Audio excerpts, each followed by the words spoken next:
সাদিয়া রাদিয়াল্লাহু তাআলা আনহা আশ্চর্যান্বিত হয়ে গেলেন, এ কেমন ছেলে, এ কেমন বাচ্চা, কি রহমতি ছেলে, আকাশের চাঁদ যার উংলি মোবারকার সঙ্গে আপনার ঘুরতেছে।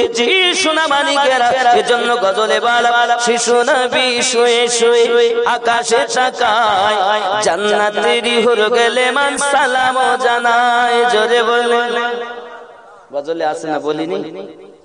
জামানা দিওয়ানা ও গো আমিনা, তোমার লালের নাই তুলনা, মাগো তোমার লালের নাই তুলনা। শিশু নবী শুয়ে শুয়ে আকাশে তাকায়, জান্নাতেরই হুর গেলে মান সালাম জানায়। নবী এক ইশারায় গাছে সে সালাম জানায়, আসমানেরই চাঁদ জাগার খেলনা, মাগো তোমার লালের নাই তুলনা। জামানা দিওয়ানা, জোরে জোরে বলো না, একটু জোরে হবে না? আকাশের চাঁদ আমার নবীর উংলি মোবারকার সঙ্গে ঘুরছে, নাচছে, খেলছে। জোরে বলে বলে হারিস ঝুঁকে গেছে। ওগো হালিমা, কি ব্যাপার? তাবাতে রুটি রেখেছো আর এদিকে তুমি বাইরে কি করছো? বলছো স্বামী দেখেন কত রহমতি বাচ্চা, কত বরকতি ছেলে, দেখেন আকাশের চাঁদ ঘুরছে এই শিশু মুহাম্মাদের উংলি মোবারকার সঙ্গে। জোরে বলে বলে তুমি তাবাতে রুটি রেখেছো? হালিমা চট করে এসে দেখেন যেমন রেখেছিলেন তেমন আছে। জোরে বলে, আচ্ছা তাবাতে নিচে আগুন জ্বলছে কিন্তু আগুনে রুটি পড়ে না, কারণ কি? আরে আমার নবীর প্রেমে যারা মাতোয়ারা হয় তাদের কোনো ক্ষতি, তাদের কোনো ক্ষতি। এই জন্য বলা হয়েছে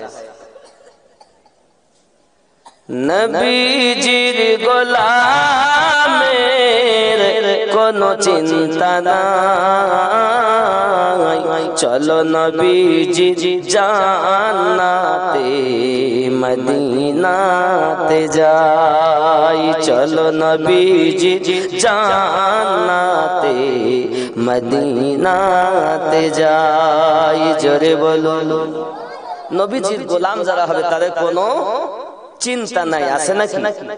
কারণ নবী রাজি হলে আল্লাহ আল্লাহ পাক রব্বুল ইজ্জত বলেন, মাইয়াতিউর রাসূল ফাকাদ আতা আল্লাহ, যে রাসূলের পয়রবি করলো সে রাসূল নয়, আমি আল্লাহর পয়রবি করেছি। জোরে বলুন, তাই রাসূলের গোলামি যারা করবে সে স্বয়ং আল্লাহকে রাজি করে নিয়েছে। ঠিক কি না বলে? কারণ নবী রাজি হলে আল্লাহ রাজি হবে। এই বিশ্বাস হয় আপনাদের? আপনি হয়তো বলবেন আমিনুদ্দিন ভাই আপনি কথা বলছেন, আপনি কোরআন থেকে দলিল দেন দিন যে এরকম নবী রাজি হলে আল্লাহ রাজি হবে। নোট করুন, কোরআন মাজিদ সূরা আল বাকারা আয়াত নাম্বার 142। নোট করুন, রব্বে কারীম বলেন। আমি হয়তো জীবনী বলছি, দালাইল কম বলছি, কারণ দালাইল সম্পর্কে আপনাদের ইমাম সাহেব যথেষ্ট বক্তব্য রেখেছেন, আমিও শুনছিলাম। এজন্য আমি স্বাভাবিক আমার রাসূল পাকের বাঁচপানা খুব খেয়াল করেন। যদি আপনি দলিল চান তো এখান থেকে 2 ঘন্টা বলি আর 1.5 ঘন্টা বলি, দলিলই বলবো, খালি পৃষ্ঠা নাম্বার, হাদিস, আয়াত, তার তাফসীর, তার ব্যাখ্যা, ইনশাআল্লাহ অসুবিধা নেই। কোরআনুল মাজিদ সূরা আল বাকারা আয়াত নাম্বার 142 কি বলছে দেখুন, বিসমিল্লাহির রহমানির রহিম, قد نرى تقلب وجهك في السماء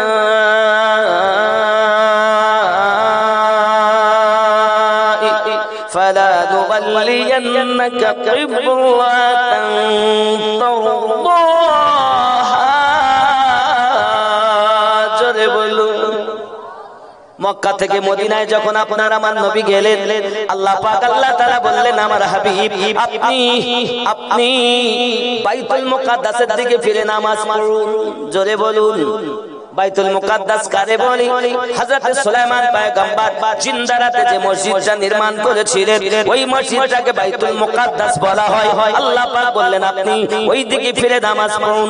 নবী আমার নামাজ পড়তেছেন কিন্তু মন সায় দেয় না, মন চায় যে আমি বাইতুল্লাহর দিকে ফিরে নামাজ আদায় করব। আপনি এই আয়াতের তাফসীর খুলে দেখুন। হে বাবাজি আমার, তাফসীরে দুররে মানসুর খুলুন। হযরত ইমাম জালালউদ্দিন আসসিউতি রাহমাতুল্লাহ আলাইহি যিনি ৭৫ বারের বেশি আমার নবীজিকে চোখে দেখেছেন উনি এর ব্যাখ্যা করতেছেন। হে বাবা আপনি তাফসীরে আপনার কিনা মাযহারি খুলে দেখুন, যার ভিতরে আপনার কিনা হযরত ইমাম সানাউল্লাহ পানিপতি রাহমাতুল্লাহ আলাইহি বলতেছেন। আপনি তাফসীরে বাগাবী খুলে দেখুন, তার মধ্যে কি আসছে বাবা? আসছে এটা আপনার আমার নবী জোহরের 4 রাকাত নামাজের নিয়ত করে দাঁড়িয়েছেন। জোরে বলুন সুবহানাল্লাহ। নবী রাজি হলে আল্লাহ রাজি হবে।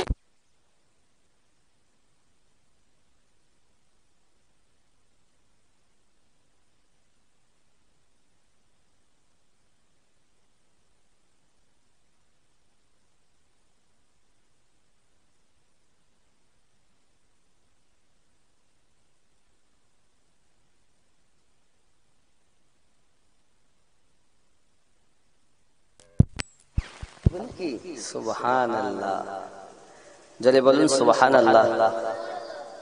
আব্বাজি আমার কি হচ্ছে? জোহরের নামাজের নিয়ত নবী করেছেন। জোহরের নামাজ কয় রাকাত? 4 রাকাত। নবী আমার নিয়ত করে দাঁড়িয়েছেন বাইতুল মুকাদ্দাসের দিকে, আর রাসূল আমার তাকাচ্ছেন আকাশের দিকে। কদ নারা তাকাল্লুবা ওয়াজহিকা ফিস সামাই, নবী আকাশের দিকে তাকাচ্ছেন আর নামাজ পড়ছেন। আল্লাহ পাক রব্বুল ইজ্জাত অন্তর্যামী তিনি বলেন হাবিব আপনি ওদিকে তাকাচ্ছেন কেন? নবী আমার দিলের কথা কিবলার দিকে বাইতুল্লাহর দিকে নামাজ পড়বেন, এটাই তার ইচ্ছা। আল্লাহ বলেন হাবিব ফালা নুবাল্লি জান্নাকা কিবলাতান তারদাহা, আপনি ওই অবস্থায় মুখ ফিরিয়ে নেন, আমি আল্লাহ কিবলা পরিবর্তন করে দেব। হাবিব তুমি যাতে রাজি আমি আল্লাহ তাতে রাজি। জোরে বলুন। আপনি যদি বলেন হুজুর আপনার কথা মানি না, দেখবো, আলহামদুলিল্লাহ আমি খুশি হব। আপনি স্টেজে আসুন, আপনাকে দেখিয়ে দিচ্ছি। এই মোবাইলের মধ্যে আমার আছে, তাফসীরে দুররে মানসুর থেকে দেখাবো, তাফসীরে মাযহারি থেকে দেখাবো। আল্লাহ পাক রব্বুল ইজ্জাত আমার নবীর দিলের চাহাত অনুযায়ী বাইতুল্লাহকে কিবলা বানিয়ে দিলেন। জোরে বলে। তার মানে আমরা সুন্নিরা বুঝে গেছি নবী রাজি তো আল্লাহ। জোরে বলুন, আরো জোরে বলুন। আব্বাসি চলুন আগিয়ে হযরতে হালিমাতুস সাদিয়া রাদিয়াল্লাহু তাআলা আনহা আমার নবীকে নিয়ে এমনি করে আপনার সংসারে খুব আনন্দ আত্মহারা হয়ে আছেন। বাবাজি আমার একদা দেখা যায় আপনার আমার নবী সাল্লাল্লাহু আলাইহি ওয়াসাল্লাম পৃথিবীর জমিনে হালিমাতুস সাদিয়া রাদিয়াল্লাহু তাআলা বাড়ির অনেক ঘটনা। তার বেটা বকরি চড়াতে যান। একদিন রাখালেরা বলছে হাগো তোমার জামায় এত সুগন্ধ কেন, এত খুশবু? তাই আসলে আমাদের বাড়িতে আমার দুধ ভাই আছে, আর দুধ ভাইয়ের জামার পাশে আমি আমার জামাটা রেখেছিলাম, তাই মনে হয় এত সুগন্ধ হয়েছে। কি? হ্যাঁ শোনো, আমার দুধ ভাইকে যদি তোমরা একবার দেখো তা তোমাদের চোখ ফেরাতে ইচ্ছা করবে না, তোমাদের ক্ষুধাও লাগবে না, পিপাসাও লাগবে না। আমার দুধ ভাই এত সুন্দর দেখতে। জোরে বলে, ঠিক কিনা? আমার নবী পাকের মতো আর কেউ আছে? বাবাজি রাখালেরা বলতে চায়, রাখালেরা বলতে চাই, রাখালেরা বলে ওগো মাসরুদ, ওগো মাসরুদ আমরা যাব, আমরা ওই দুই ভাইকে দেখতে চাই। সবাই আপনার কিনা লাইন লাগি চলে আসছে হালিমাতুস সাদিয়া রাদিয়াল্লাহু তাআলা আনহার বাড়িতে। সোনা মানিক আমার বাবাজি আমার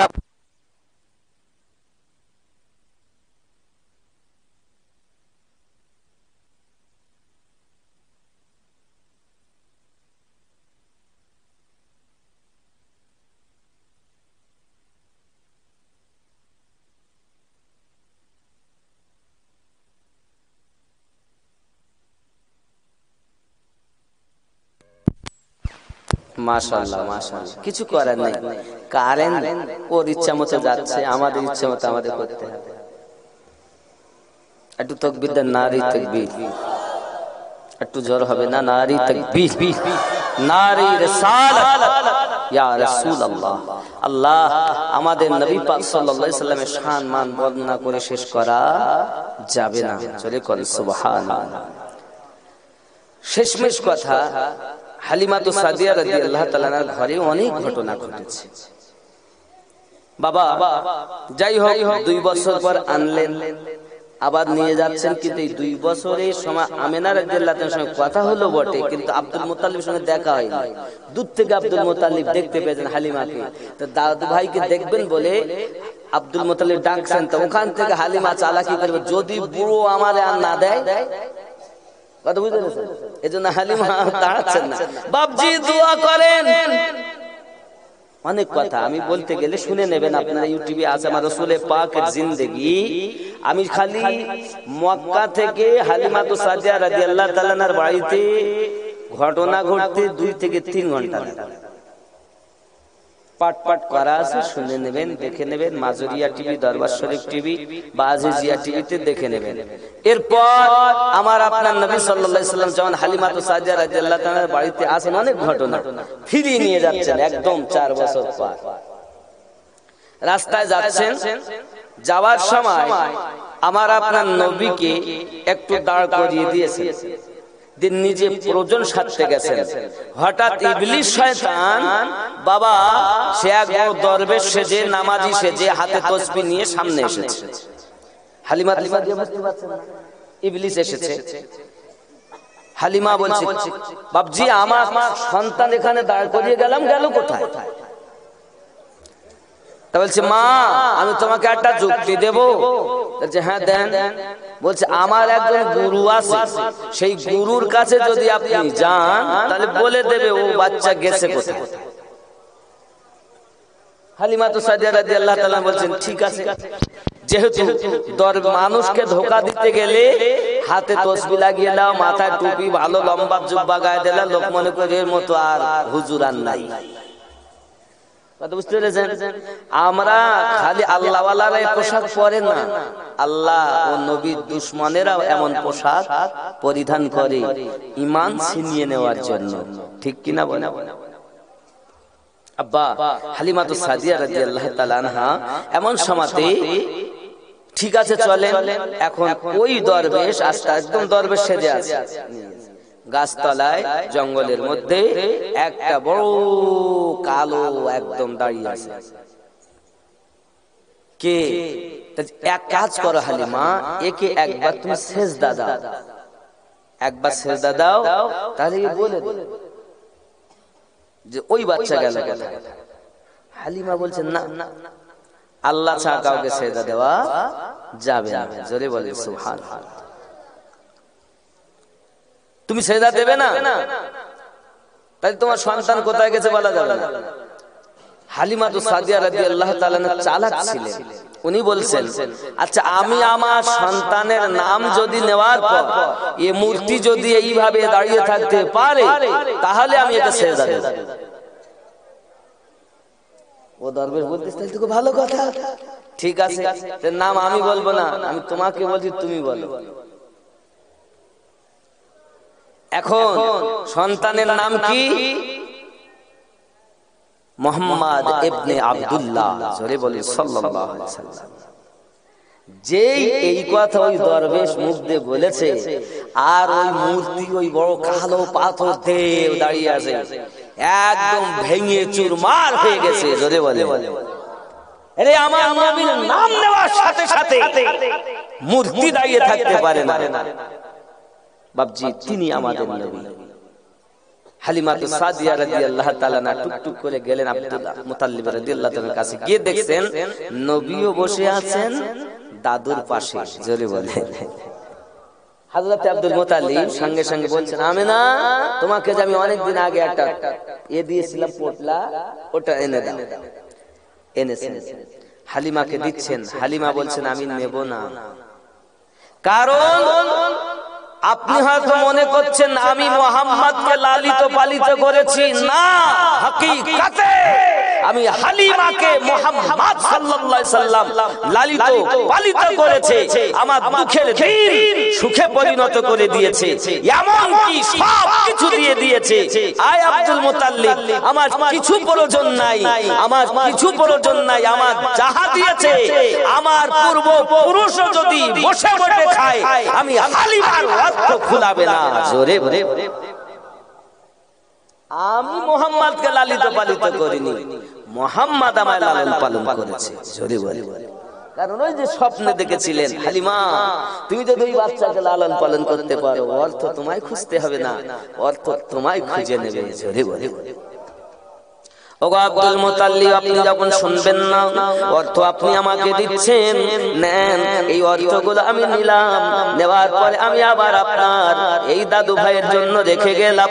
ও আব্দুল মুতাল্লিব, দুঃখের কথা কি বলবো, এই বাচ্চাটাকে ছেড়ে যেতে আমার ইচ্ছা হয় না। আমি হালিমা যখন কোন বিপদে পড়তাম এই বাচ্চাটার নাম যদি একবার আমি জবানে নিতাম, সঙ্গে সঙ্গে আমি হালিমা সমস্ত মুসিবত দূর হয়ে যেত। ও আব্দুল মুতাল্লিব, আমি এই বাচ্চাটাকে ছেড়ে যেতে আমার মন চায় না, আমার কলিজাটা ফেটে যায়, তবে আপনি আমার জন্য দোয়া করেন। আমি হালিমা সারাটা জীবন যতদিন বাঁচি এই বাচ্চাটার নাম আমার তাসবিহ হিসাবে থাকবে, কোনো মুসিবত থাকবে না, কারণ আমার সব কিছু বাচ্চা দিয়ে এসেছে। চিৎকার মেরে কোন সুবহানাল্লাহ। আব্বাজি আমার, আপনার আমার নবী সাল্লাল্লাহু আলাইহি ওয়াসাল্লাম এবার আপনার বাড়িতে রয়েছেন। আব্বাজি আমার, আমার নবী পাক সাল্লাল্লাহু আলাইহি ওয়াসাল্লাম বলেন আম্মা আব্বা কই। অনেক ঘটনা ওখানে। কিছুদিন পর নবী আমার আব্বার কথা বলেছেন, মনে দুঃখ লাগে। এমন সময়তে আমেনা রাদিয়াল্লাহু তাআলা আনহা শ্বশুর আব্বাকে খেতে দিয়েছেন, নবী আমার তিনিও খাচ্ছেন। এমন সময়তে আমেনা বলছেন আব্বাজি আমাকে একটু ইজাজত দেন, আমি আমার বেটাকে নিয়ে আমি একটু আমার আব্বার বাড়ি ঘুরে আসি। কথা বুঝতে পারছেন? আব্বার বাড়ি মানে অনেকদিন যাই না, বনি নাসরারে যাই না, আমি অনেকদিন যাই না, আপনি ইজাজত দেন তাহলে যাব। খাজা আব্দুল মুতাল্লিব রাদিয়াল্লাহু তাআলা আনহু খাবার খেতে বসে বাচ্চার ন্যায় কান্না শুরু করে দিয়েছেন।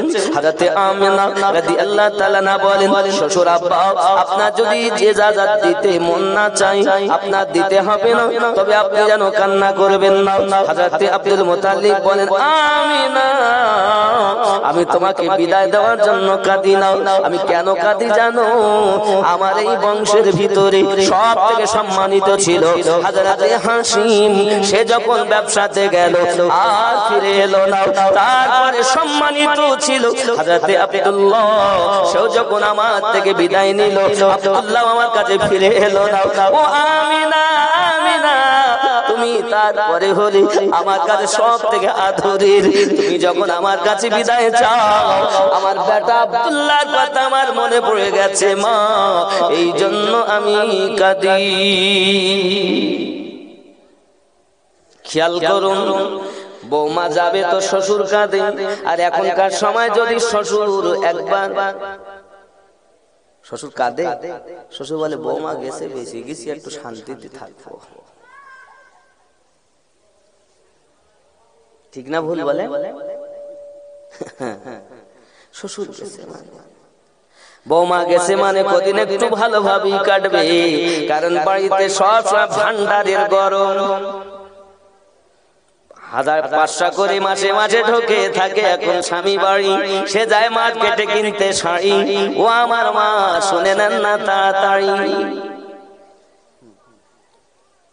জননী মা খারাপ শুনে নিন রাতের বেলা আম্মা জানা আমিনা রাদিয়াল্লাহু তাআলা আনহা গোছগাছ করে নিলেন বাবা।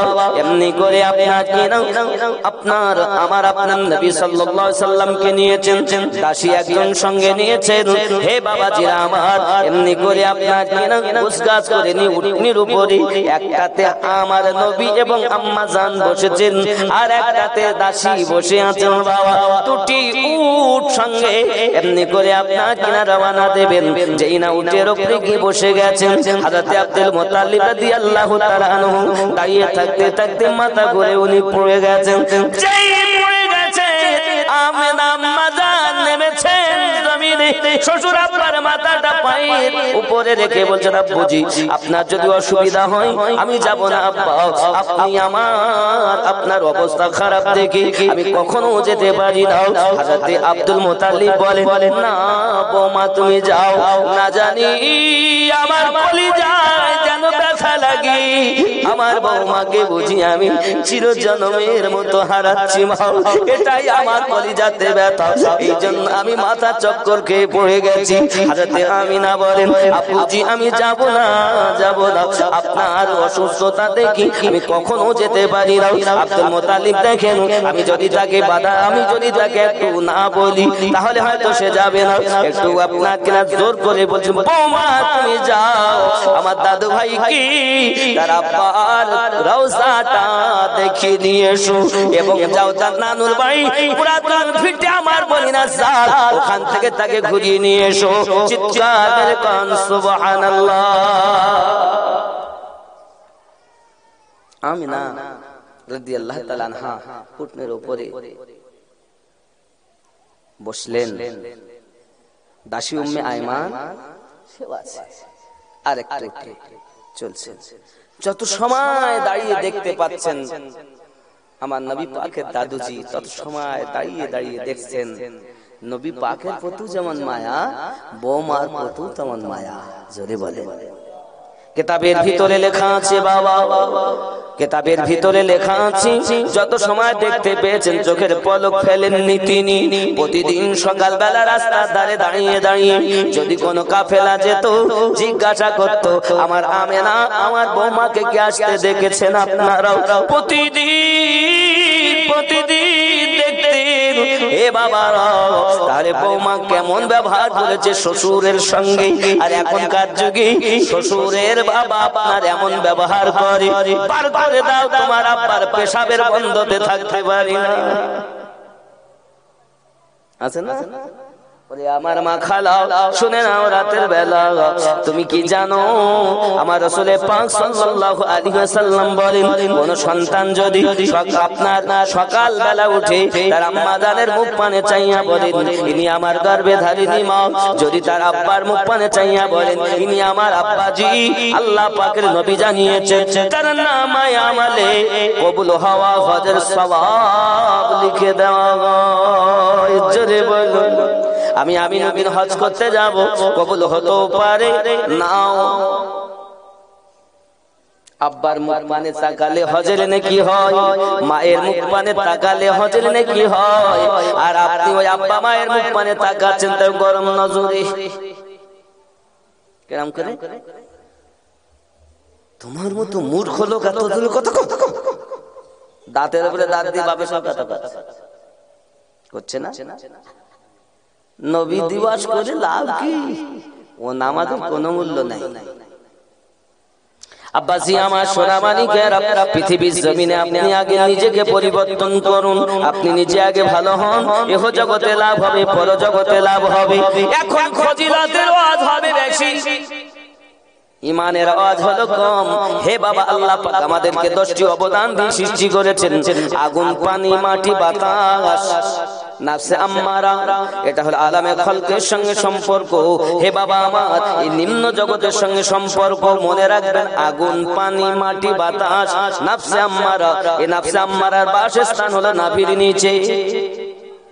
খেয়াল করেন, এবার আমি আপনাদেরকে ভিতরে ঢুকাবো। এবার ওপরের ওয়াজ করি, সমাজ পরিবর্তন হয় না।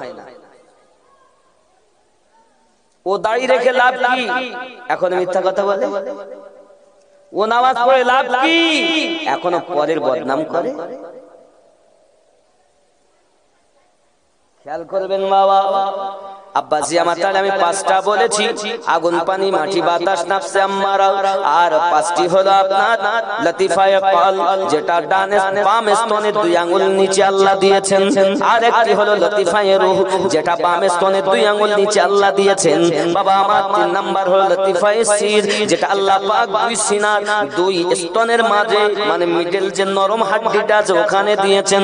বাবা 4 নাম্বার হলো লতিফায়ে খফি, যেটা কপালে দিয়েছেন, যেটা দিয়ে আপনি সেজদা দেন। আর 5 নাম্বার দিয়েছেন লতিফায়ে আকফা, যেটা মাথার তালুর উপরে দিয়েছেন। আপনি জানেন না কিভাবে আপনি আল্লাহর ইবাদত করবেন, শুধু করেই চলেছেন, করেই চলেছেন, কোনো মজা পাচ্ছেন না। বাবা এই মজা পেতে গেলে আপনাকে একজন ভালো ডাক্তারের কাছে গিয়ে ট্রিটমেন্ট করতে হবে, তারপরই তো আপনার নফসের রোগ দূর হবে। কথা বুঝতেছেন? এখন আপনি জিকির করতে, এখনই একটু আগেই করলেন লা ইলাহা, কোথাতে শুরু করলেন জানেন? খেয়াল করেন, লা নাভির নিচে, লা মানে নেই, লা মানে নেই, ই লতিফায়ে সিরে এসে যাবে, লা ই, লা লতিফায়ে খফি, আকফাতে লা ইলাহা, লা ইলাহা। অন্তর মরে গেছে, লতিফাগুলো শেষ হয়ে গেছে। চোর কোথাকার, দাড়ি সাদা হয়ে গেল, নামাজে কি মজা তাও জানো না, জিকিরে কি মজা তাও জানো না। এই মজা পেতে গেলে একজন ডাক্তার ধরো, যে ডাক্তার আল্লাহ ওয়ালা নবী ওয়ালা। জোরে বলে বলে আব্বাসি আমার, তাহলে লা ইলাহা ইল্লাল্লাহ। এখন লা ইলাহা মানে নেই কোনো মাবুদ, লা ইলাহা মানে নেই কোনো মাবুদ। নফসে আম্মারা, সির, খফি, আকফা, 4 লতিফাতে ধাক্কা হলো, নেই কোনো মাবুদ ইল্লাল্লাহ, ইল্লাল্লাহ। এই আওয়াজ এখন নেই, এই আওয়াজ করে গেছেন গাউসে পাক, এই আওয়াজ করে গেছেন খাজা পাক, এই আওয়াজ করে গেছেন মুজাদ্দিদ আল-ফিসানি। এক কথায় আল্লাহর ওলিগণ যেভাবে মানুষকে পথ দেখিয়ে, পথ ভোলা মানুষকে আল্লাহ ওয়ালা বানিয়ে দিয়েছেন। জোরে বলুন, আরো জোরে বলুন। আমার কথা কি বুঝতেছেন বাবা?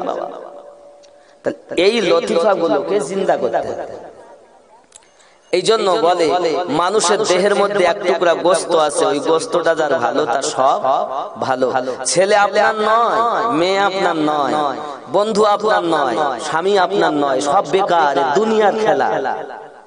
আপনি ছেলেকে আপন ভেবেছেন, এই সন্তান আপনার বিপক্ষে যাবে। যে স্বামীকে আপনি আপন ভাবছেন, স্বামী আপনার বিপক্ষে যাবে। বিবিকে না হলে আপনি শান্তি হচ্ছে না, বিবি আপনার বিপক্ষে যাবে। খালি পক্ষে থাকবেন একজন, যিনি আমাদের নবী। নবী ছাড়া কেউ আপন নয়। যাদেরকে আপন বলছেন এসব দুনিয়ার খেলা। আব্বাজি আমার, এজন্য আমি অনুরোধ করব বেশি বেশি করে ওই রাসূলের পাককে মুহাব্বত করার জন্য, কারণ নবীর প্রেম ব্যতীত পৃথিবীতে কেউ কিছু পাবে না। আল্লাহ পাক আমাদের তৌফিক দেন, সবাই বলি আল্লাহুম্মা আমিন। বাবাজি আমার, খেয়াল করেন, এই আল্লাহ এবং আল্লাহ রাসূলের পথ আমাদেরকে কেউ বলে গেছেন, তাকে বলা হয় তরিকা। তরিকা কি? তরিকা কেন প্রয়োজন? খেয়াল করবেন জিনিসগুলো। তরিকা শব্দটি তারিকুন থেকে, যার অর্থ হয় রাস্তা। মহান আল্লাহ বলেন, ওয়াল্লাযিনা জাহাদু ফীনা লানাহদিয়ান্নাহুম সুবুলা। জোরে কোন সুবহানাল্লাহ। কি বলছে? যারা আল্লাহকে পাওয়ার পথে চেষ্টা বা সাধনা করি, আমি অবশ্যই তাদের জন্য পথ সমূহের সন্ধান দিয়ে দিব। জোরে বলুন, সূরা আনকাবুত আয়াত নাম্বার 69। তাহলে আল্লাহ পাওয়ার জন্য একজন পথ প্রদর্শক, আল্লাহ তাআলা পাওয়ার জন্য একটাই সঠিক রাস্তা, সিরাতুল মুস্তাকিম বা সহজ সরল রাস্তা। তবে আল্লাহ পাওয়া, আল্লাহর পথে অসংখ্য বাঁকা পথ রয়েছে। যেমন আল্লাহ পাক বলেন ওয়া আলাল্লাহি ফাসদুস সাবিলি ওয়া মিনহা জাহিরু, অর্থাৎ সরল পথ আল্লাহ পর্যন্ত পৌঁছে, আর পথগুলোর মধ্যে কিছু বাঁকা পথ রয়েছে যা আল্লাহ পর্যন্ত পৌঁছায় না। সূরা নাহাল আয়াত নাম্বার 9। জোরে বলেন সুবহানাল্লাহ। সুতরাং এই সমস্ত বাঁকা পথ থেকে বেঁচে সঠিক পথে থেকে আল্লাহ পর্যন্ত পৌঁছাতে হলে এই পথের একজন বিশেষজ্ঞ পথ প্রদর্শক পীর ও মুর্শিদের অত্যন্ত প্রয়োজন। জোরে বলেন। আল্লাহ পাক রব্বুল ইজ্জত কোরআন মাজিদে বলেন ওমা ইউদলিল ফালান তাজিদা লাহু ওয়ালিয়াম মুরশিদা, আমি যাকে পথভ্রষ্ট করেছি সে কখনো কোনো মুর্শিদ বা পথ প্রদর্শক পাবে না। সূরা কাহাফ আয়াত নাম্বার 17। জোরে বলেন। তাহলে মুর্শিদ একজন দরকার। এই আয়াত থেকে সুস্পষ্ট প্রমাণ হলো আল্লাহর পথে যার কোনো পথ প্রদর্শক মুর্শিদ নেই সে গুমরাহ। তাহলে একজন পীরের দরকার। আপনাকে পীর ধরতেই হবে। এই পীর ধরার কথা এখন মৌলবীরা বলতেছ না, শুধু দরুদ পড়ো, 100 বার এই কথা বলো। পীর ধরতেই হবে, নইলে আপনি পথ ভোলাই হবে। মুর্শিদ অবশ্যই দরকার, কারণ আল্লাহ কোরআন মাজিদ সূরা আল কাহাফের 17 নম্বর আয়াতের অংশে বলেছেন ফালান তাজিদা লাহু ওয়ালিয়াম মুরশিদা, আমি আল্লাহ পাক যাকে পথ প্রদর্শক করব মনে করি তার জন্য একজন কামিল মুকাম্মাল মুর্শিদের ব্যবস্থা করে দেই। জোরে কোন সুবহানাল্লাহ।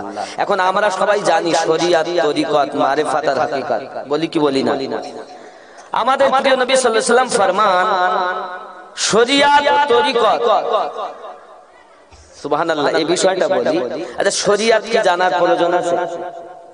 শরিয়াত খেয়াল করেন, আর শরিয়াতু আকওয়ালি, আমার নবী পাক বলেন শরিয়াত হলো আমার কথা বলা, শরিয়াতটা হলো রাসূল পাকের কথা। আর তরিকাতু আফআলি, তরিকত হলো আমার কর্ম বলি, আর তরিকত হলো আমি নবী যেগুলো করেছি। জোরে বলে। আল হাকিকাতু আহওয়ালি, হাকিকত হলো আমার অবস্থা বলি। আল মারিফাতু আসরারিহি, অর্থাৎ মারিফাত হলো আমার নিগুড় তত্ত্ব বলি। জোরে বলুন। বাইহাকির মধ্যে গুলো আসতেছে শরিয়াত নবীজির দ্বীন সংক্রান্ত আদেশ নিষেধ, ফরজ, ওয়াজিব, সুন্নাত, মুবাহ, মুস্তাহাব, নফল ইত্যাদি শরিয়াত বলে। তরিকত কাকে বলে? অহংকার, বিদ্বেষ, হিংসা, আত্মগরিমা, রিয়া, ক্রোধ, কৃপণতা, কুচরিত্র অন্তর থেকে দূর করে সুন্দর ইবাদত করাকে তরিকত বলে। জোরে বলে। শরিয়াত তো পালন করো, তরিকত নাই, খেয়াল করো। আবার হাকিকত কি বলে? ইখলাস, মানে শুদ্ধ সংকল্প। আইনুল ইয়াকিন, প্রত্যেক বস্তু সচক্ষে দর্শন করিয়া অটল বিশ্বাস অর্জন করিয়া মুজাহিদা তত অদৃশ্য বিষয় বলে দর্শন লাভ করাকে হাকিকত বলে। মারিফাত কাকে বলে? খোদা তাআলার গুপ্ত তত্ত্বগুলি অবগত হওয়াকে মারিফাত বলে। তাই সাধারণ বলেন শরিয়াত, তরিকত, হাকিকত, মারিফাত, এই চার মিলে হয় আল্লাহর ইবাদত। জোরে বলে, খেয়াল করবেন। সুফিয়ান কেরাম বলেন শরিয়াত হলো দেহ, তরিকত আত্মা, হাকিকত সত্য, মারিফাত অজানাকে জানা। জোরে বলে। আরো বলি, শরিয়াত চামড়া, তরিকত গোশত, হাকিকত হাড্ডি, মারিফাত ক্যালসিয়াম। জোরে বলে। আপনি কোথায় আছেন? নিজেকেই তো চিনলেন না, তা আল্লাহ চিনলেন কেমন করে? আল্লাহ আল্লাহ করলে আল্লাহ পাওয়া যায়? তোমার কলবে আল্লাহর বাসস্থান। কার বাসস্থান? এই কলবে আল্লাহ থাকে। আপনার কলবে তো আল্লাহই নাই, খালি জবানে আল্লাহু আল্লাহ আল্লাহু আল্লাহ, কলবে নাই। নেকি পাবেন আপনি বললে, কিন্তু স্বাদ পাবেন না। স্বাদ পেতে গেলে জায়গা আগে ভালো করতে হবে। জোরে বলে। ওগো আমার সোনা মানিকেরা, সন্তান আপনার আপন হবে না, স্বামী আপনার আপন হবে না, যাদের জন্য আপনি এসব করতেছেন কেউ আপনার আপন হবে না। বাবা মারা যাবেন যখন কবরে আপনাকে রেখে আসবে, হে বাবাজিরা আমার, ওই কবরে আপনার কেউ যাবে না। যদি কবরে যান আমাদের দয়াল নবী যাবেন। বাবাজি আমার, যেটা আপনার বলা হয়েছে মা কুনতা তাকুলু ফি হাক্কি হাযা রাজুলিন মুহাম্মাদিন সাল্লাল্লাহু আলাইহি ওয়াসাল্লাম, দরুদি নবী আপনার আমার কবরে উপস্থিত হওয়ার ক্ষমতা আল্লাহ পাক দান করেছেন। চিৎকার করে কোন সুবহানাল্লাহ। ওই নবীকে প্রেম করো, ইহ জগতে লাভ হবে, পর জগতে লাভ হবে। বাবাজি আমার, এখন রব্বে কারীমকে মহব্বত করার জন্য ভালো একজন মিস্ত্রি আপনি ধরেন। ওই মিস্ত্রি হলো আল্লাহর ওলি, একজন মুর্শিদে কামেল। যে মুর্শিদে কামেল হয় সে আল্লাহ ওয়ালা নবী ওয়ালা হয়। এখন এক শ্রেণীর লোক আপনাকে বলবে ওলি আল্লাহর কাছে যাওয়া যাবে না। কোরআন মাজিদ থেকে তারা দলিল দেবে। কোথা থেকে দলিল দেবে? কোরআন মাজিদ বাবাজি সূরা বাবাজি আমার সূরা 3 নম্বর আয়াতে বলা হয়েছে, খেয়াল করুন, বলছে পীরের কাছে যাওয়া যাবে না। 7 নম্বর সূরা, সূরাটার নাম কি জানো? ভুলে যাচ্ছেন, দেখে নেই সূরাটির নাম। 114টি সূরার মধ্যে 7 নম্বর সূরা। এই 7 নম্বর সূরাটির নাম হলো সূরা আল-আরাফ। সূরা আল-আরাফ 3 নম্বর।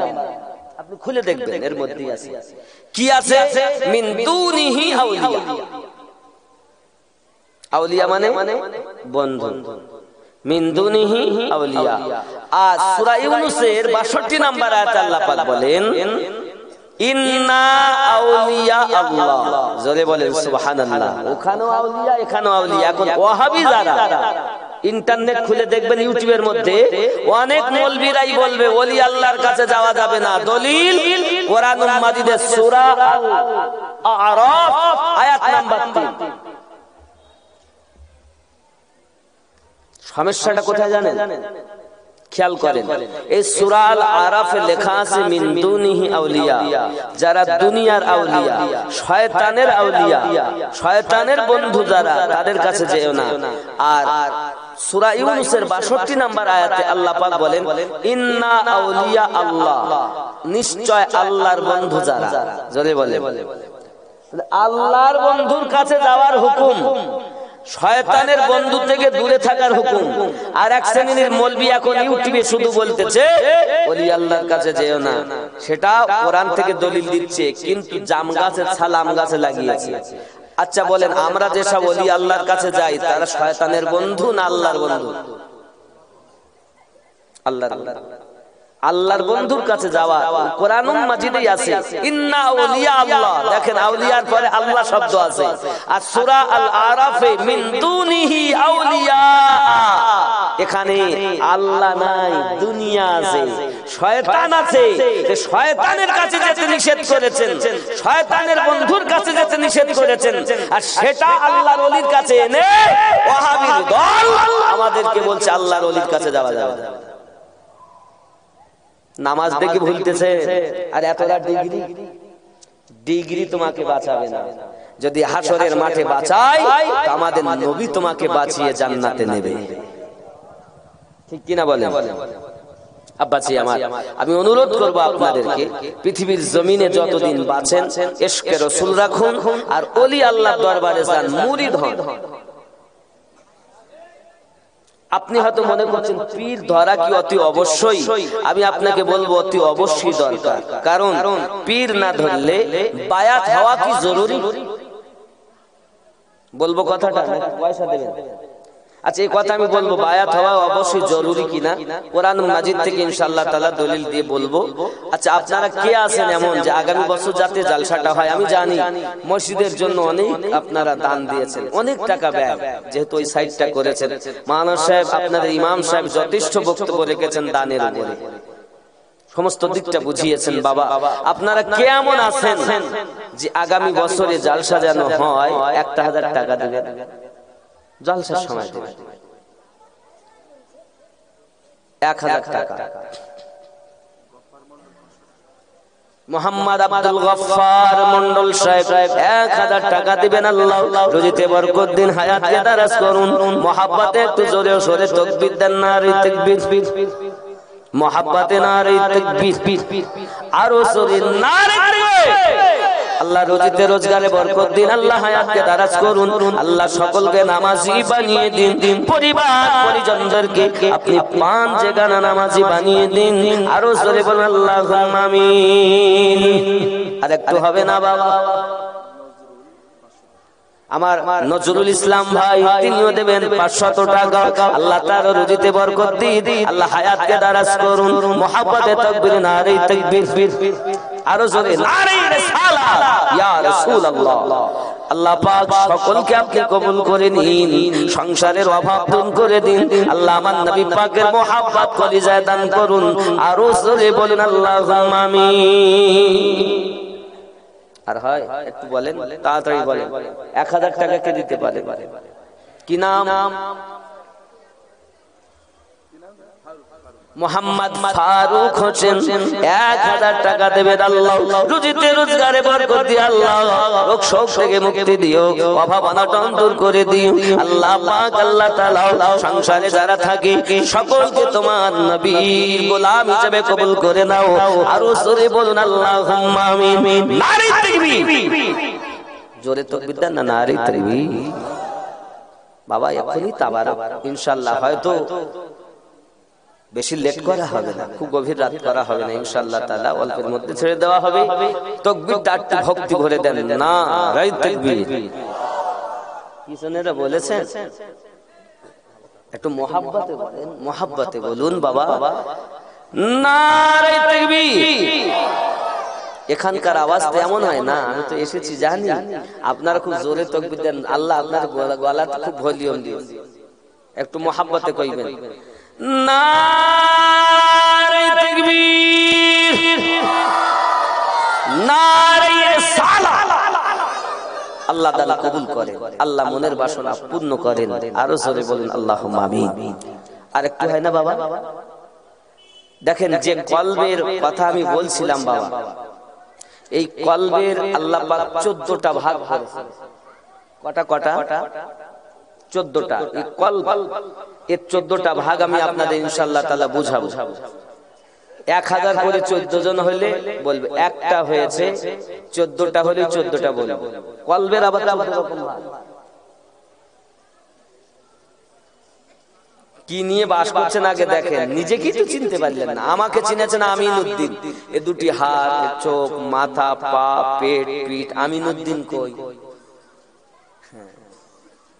এই আমিনউদ্দিনকে চেনার জন্য একজন মুর্শিদের দরকার, যে মুর্শিদ বলবে তুমি কে। নিজেকে চেনো, আল্লাহ পেয়ে যাবে। জোরে বলে আব্বা আমার কে আছেন 2 নম্বরে 1000 টাকা দিবেন সামনে বছর। 15000 টাকার মোবাইল, 20000 টাকার মোবাইল, 12000 টাকার মোবাইল থাকে পকেটে। এই জলসা, এই মাহফিলের জন্য 1000 টাকা দিবেন। তা তো আমি এখনই চাইনি নগদ, আপনি তখন দেবেন 11 মাস পরে দেবেন নাকি গো? 11 মাস পরে। আব্দুল হামিদ সাহেব, নারে তাকবীর। কত? 1000 টাকা 2 নম্বরে আব্দুল হামিদ সাহেব। আল্লাহ কবুল করো, রুজিতে বরকত দাও, আল্লাহ হায়াতকে দারাজ করে দিন। জোরে বলুন আল্লাহুম্মা আমিন। বাবা আর একজন হবে না? সাইফুল ইসলাম 2। সাইফুল ইসলাম কত? 2000 টাকা দাতা। আল্লাহ পাক আল্লাহ তাআলা পরিপূর্ণ করে দিন তার নেকির খাতা। কি নাম ভাইজান? মুস্তাকিম মন্ডল, নগদ 1000 টাকা, 100 টাকা। আল্লাহ কবুল করে নিন, আল্লাহ মনের বাসনা পূর্ণ করুন। যে আশাতে যে নিয়তে করে যায় দান, কবুল করো আল্লাহ পাক রহমান। আমিন ও আমিন, আল্লাহ আমিন ও আমিন। দানকে কবুল করো রব্বুল আলামিন। ধনেতে কুপের তবু কিন্তু পুত্রহীন, কারো বাস তরু তলে কষ্টে যায় দিন। কেউ বা থাকে ওগো খোদা অট্টালিকার পরে, কেউ বা ভেজে বৃষ্টির মাঝে ভাঙা করে ঘরে। নারে তাকবীর। আরে একটু হয় না বাবা? কেউ আছে? 3 নম্বরে 2000 হয়েছে বাবা আমার, তাহলে 4000 হলো। 5 নাম্বার হবে না বাবা? 1000 টাকা দেবেন সামনে বছর, আল্লাহ আপনার রুজিতে বরকত দিবেন, হবে? যদি বলেন হুজুর আমি টাকা দেব না, আমি 1 বস্তা চাল দেব, দিতে পারেন। 1 বস্তা আলু দেব, দিতে পারেন। আপনি যদি মনে করেন 5 কেজি 10 কেজি গোশত দেব, দিতে পারেন, অসুবিধা নাই। এমন কেউ এবার নাই তো গোশত নাই, দেই নেই, কারণ অগাধ টাকা ব্যয়, প্রায় 10-12 লক্ষ টাকা মসজিদের পিছনে আপনারাই দিয়েছেন। আমার মায়েরা নাকি 1 লক্ষ টাকার অধিক পরিমাণ দান করেছেন, আমাকে বলছিলেন। আলহামদুলিল্লাহ, শুনে বড় খুশি হয়েছে, যেখানকার মায়েরাও দান করেন। সুবহানাল্লাহ, 2 লাখের মতো। দেখেন দেখেন কিছু দেবে, আল্লাহ কবুল করে নিন। খেয়াল করেন, একটি উর্দু নাত, देखे के जिसको जी नहीं भरता शहर मदीना ऐसा है। এর অর্থ, দেখেও মন ভরে না মদিনা শহরটা এমন, দেখার পরও মন ভরে না, বারবার যেন ওই দেখতে ইচ্ছা হয়। জোরে বলে বলে। তারপর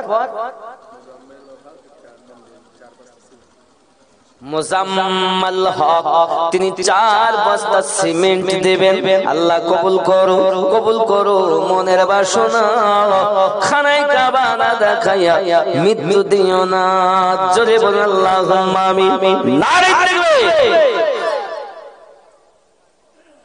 ख्याल करें ये नात शरीफे, देखे के जिसको जी नहीं भरता शहर मदीना ऐसा गे, आँखों को जो ठंडक बख्शी गुंबद खदरा ऐसा गे, देख के जिसको जी नहीं भरता शहर मदीना ऐसा है। জোরে বলুন। দেখার পরও চোখের শীতলতা যে দান করে, নবী পাকের গুম্বুজে খাজরাটা এমন। জোরে বলে। মদিনা দেখে স্বাদ মেটে না, আর খানায় কাবা আমার রাসূলের পাকের গম্বুজটা দেখেও চোখের ঠান্ডা, চোখের শীতলতা দান করে, তাতেও মন ভরে না। জোরে কন্না সুবহানাল্লাহ। देखे के जिसको जी नहीं भरता शहर मदीना ऐसा गे, आँखों को जो ठंडक बख्शी गुंबद खदरा ऐसा गे, देख के जिसको जी नहीं भरता शहर मदीना ऐसा है। जोरे बोलो अट्टू सुभानअल्लाह बोलो। मैं भी चूम के आज आया हूँ उन महकती गलियों को, मैं भी चूम के आज आया हूँ उन महकती गलियों को, जो कुछ देखा उन गलियों में, जो कुछ देखा उन गलियों में कहीं न देखा ऐसा गे, देख के जिसको जी नहीं भरता शहर मदीना ऐसा गे, आँखों को जो ठंडक बख्शी गुंबद खदरा ऐसा गे। जरे करना सुभानअल्लाह। মহিফুল ইসলাম 1000 টাকা, ফাজের আলী 500 টাকা, জিয়ারুল মন্ডল 500 টাকা, আর